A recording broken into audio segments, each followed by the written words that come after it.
예, 안녕하십니까. 오늘 시니어 CEO들의 재산승계 트렌드, 주식탁 중심의 강의를 맡은 신탁 전문가 신관식입니다.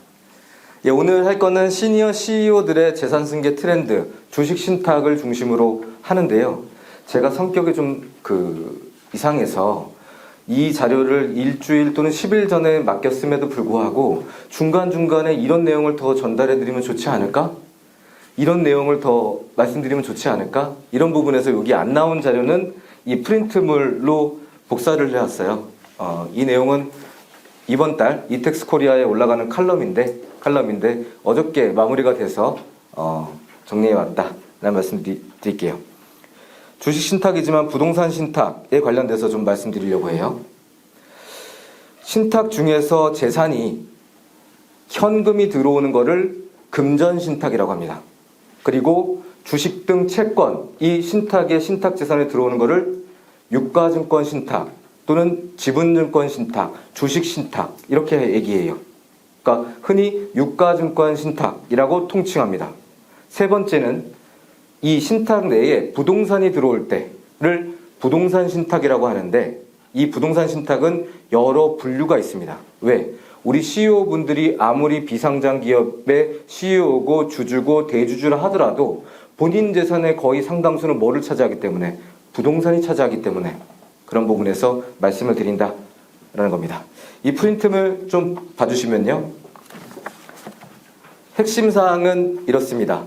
부동산 신탁이란 개인 또는 법인이 본인이 소유한 부동산을 소유권을 누구한테 넘기는 거예요? 신탁회사든 수탁자한테 넘기는 거예요.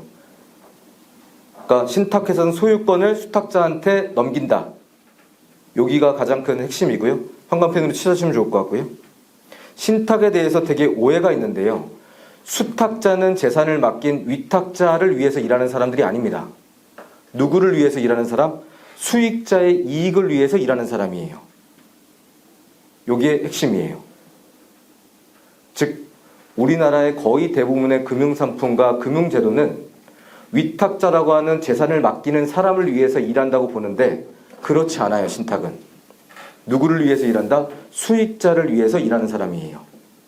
그러니까 위탁자와 수익자가 금전신탁에서는 거의 같기 때문에 꼭 위탁자를 일하는 것처럼 보일 뿐이에요. 그런데 부동산 신탁에 들어오게 되면 그렇게 운영되지가 않아요.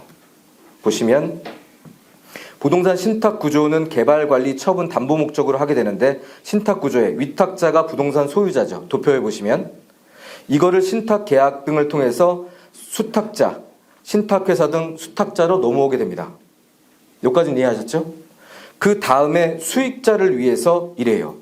원본도 교부하고 수익도 교부하고 교부합니다. 그래서 수익자는 그 밑에 위탁자와 동인일 수도 있고 제3자일 수도 있어요. 이게 특징이다. 신탁은.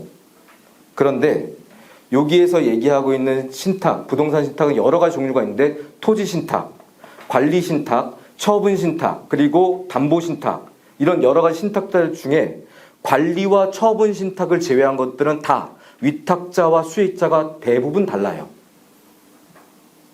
대부분 다릅니다. 그런 것을 보면 첫 번째 부동산 신탁 위탁자 등 수탁자가 부동산 개발을 의뢰한 소유주의 토지를 소유권 이전을 받고 그 땅 위에서 신탁사 또는 시공사와 함께 여기 오피스 빌딩, 상가, 대형 요트를 개발해서 분양하거나 임대해서 이익을 남기는 구조가 누구다? 토지 신탁이에요. 그래서 부동산 전문 신탁사 같은 경우에는 거의 대부분의 이름에 토지 신탁이 붙어 있는 겁니다. 두 번째는 이 부동산을 어떻게 관리할 거냐라고 보면 부동산에 대한 소유권만 관리하는 것을 을종관리신탁이라고 하고요. 소유권뿐만 아니라 임대차도 해줘, 시설관리도 해줘, 세무회계관리도 해줘, 수익금도 운용해줘 라고 해서 모든 전반적을 맡기는 것을 갑종관리신탁이라고 해요.